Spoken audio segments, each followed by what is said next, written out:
अस्सलाम वालेकुम दोस्तों, मेरा नाम डॉक्टर अली असगर है और आज की इस वीडियो में हम डिस्कस करने जा रहे हैं इम्यून सिस्टम के पास पेपर के एमसीक्यूज को। तो आइए स्टार्ट करते हैं आज के इस लेक्चर को।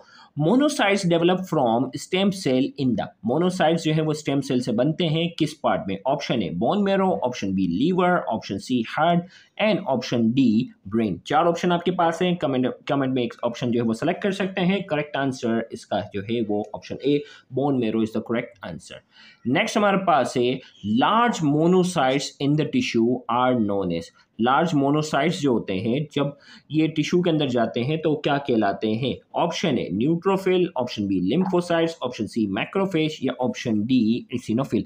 ए बी सी डी चार ऑप्शन हमारे पास हैं, एक ऑप्शन सेलेक्ट करना है। तो इसका करेक्ट आंसर हमारे पास है मैक्रोफेज। याद रखिएगा मोनोसाइट्स जो है ये सर्कुलेशन में जब होते हैं तो ये मोनोसाइट्स की फॉर्म में होते हैं, जब टिश्यू में जाते हैं तो एक लार्ज सेल में कन्वर्ट हो जाते हैं जिन्हें हम कहते हैं मैक्रोफेज।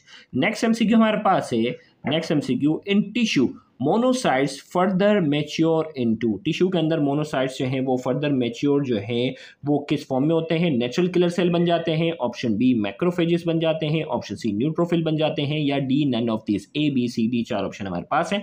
करेक्ट ऑप्शन आपने जो है वो सेलेक्ट करना है और करेक्ट आंसर इसका है मैक्रोफेज। अभी इससे पहले वाले एमसीक्यू में मैंने आपको बता चुका हूँ। नेक्स्ट एमसीक्यू हमारे पास है lymphocytes are one of the 5 kind of. 5 किस्में जो हैं वो एक सेल की हैं। लिम्फोसाइट उनमें से एक किस्म है। डब्ल्यूबीसी की एक किस्म है, आरबीसीज की है, प्लेटलेट्स की है या none of this. A B C D चार ऑप्शन हमारे पास है। करेक्ट आंसर हमारे पास इसका है WBC is the correct answer. Next हमारे पास है B cells are produce in. B cells जो है वो कहाँ प्रोड्यूस होते हैं? Option A bone marrow, option B thymus, option C both A and B, option D none of this. A B C D चार ऑप्शन है, आपने एक ऑप्शन सेलेक्ट करना है। तो करेक्ट आंसर इसका जो है वो option A bone marrow is the correct answer. Next MCQ हमारे पास है T cells are produce in bone marrow but mature in. T cell जो है वो बोन मेरो में प्रोड्यूस होते हैं बट मेच्योर कहाँ होते हैं? Option A bone marrow, option B blood cell, option C tissues या option D thymus. A B C D हमारे पास चार ऑप्शन है, एक ऑप्शन आपने कमेंट सेक्शन में सेलेक्ट करना है। Correct answer is thymus is the correct answer. Next हमारे पास है each B and T cell is specific for specific. B और टी सेल जो है वो स्पेसिफिक होते हैं। स्पेसिफिक किस चीज के लिए? Option A cell, option B antigen, option C antibodies and option D bacteria. A B C D चार ऑप्शन हमारे पास हैं, एक ऑप्शन सेलेक्ट करना है। करेक्ट आंसर इसका जो है वो एंटीजन है। बी और टी सेल जो है वो स्पेसिफिक होते हैं स्पेसिफिक एंटीजन के लिए। नेक्स्ट हमारे पास है the method which help in developing immunity against bacteria is. वो मेथड जिसमें हम बैक्टीरिया के अगेंस्ट जो है वो इम्यूनिटी जो है वो डेवलप करते हैं उसको क्या कहते हैं? रेडियोथेरेपी, कीमोथेरेपी, वैक्सीनेशन या D antibiotics. A B C D चार ऑप्शन हमारे पास हैं। करेक्ट आंसर इसका है वैक्सीनेशन के जरिए हम इम्यूनिटी डेवलप करते हैं।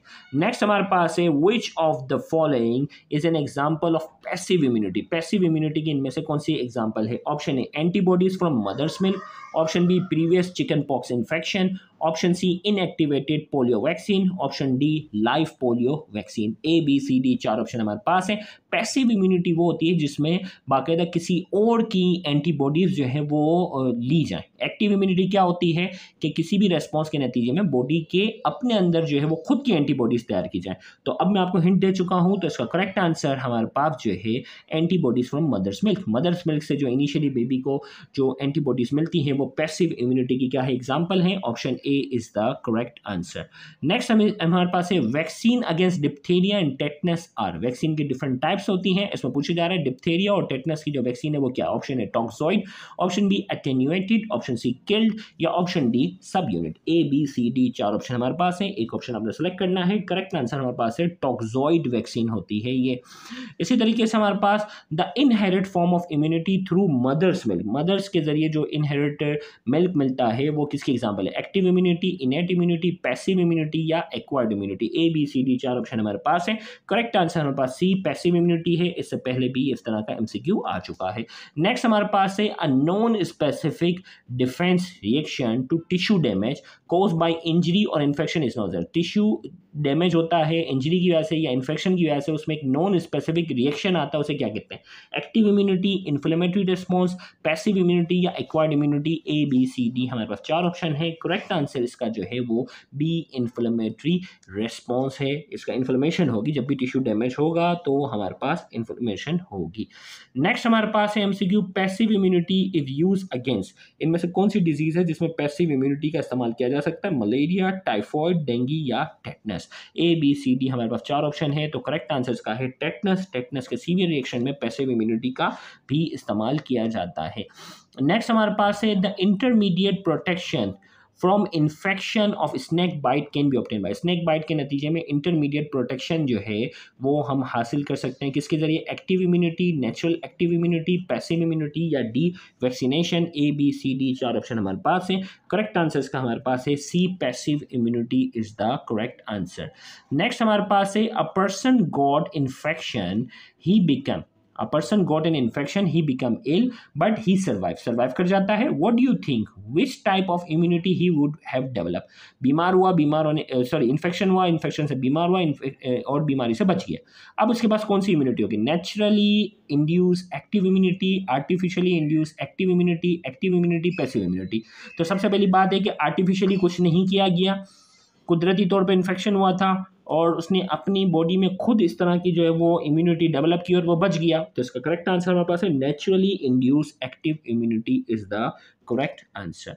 नेक्स्ट हमारे पास है MCQ, vaccination can be done against. Vaccination जो है कैन बी डन अगेंस्ट, किसके खिलाफ किसके अगेंस्ट हम कर सकते हैं? Bacterial disease only, viral disease only, both viral and bacterial disease, D all type of disease causing organism. A B C D हमारे पास है। तो वैक्सीनेशन हमारे पास किसके अगेंस्ट की जा सकती है? तो करेक्ट आंसर हमारे पास है बोथ वायरल एंड बैक्टीरियल जो इज द करेक्ट आंसर। तो हर डिजीज के लिए नहीं हो सकती, हर ऑर्गेनिज्म के लिए वैक्सीन अब तक डिजाइन नहीं हुई, वायरल और बैक्टीरियल की ज्यादातर हो गई है, तो C is the correct answer. तो इसके साथ ही आज के लेक्चर मुकम्मल हुआ। Thank you very much. अल्लाह हाफिज़।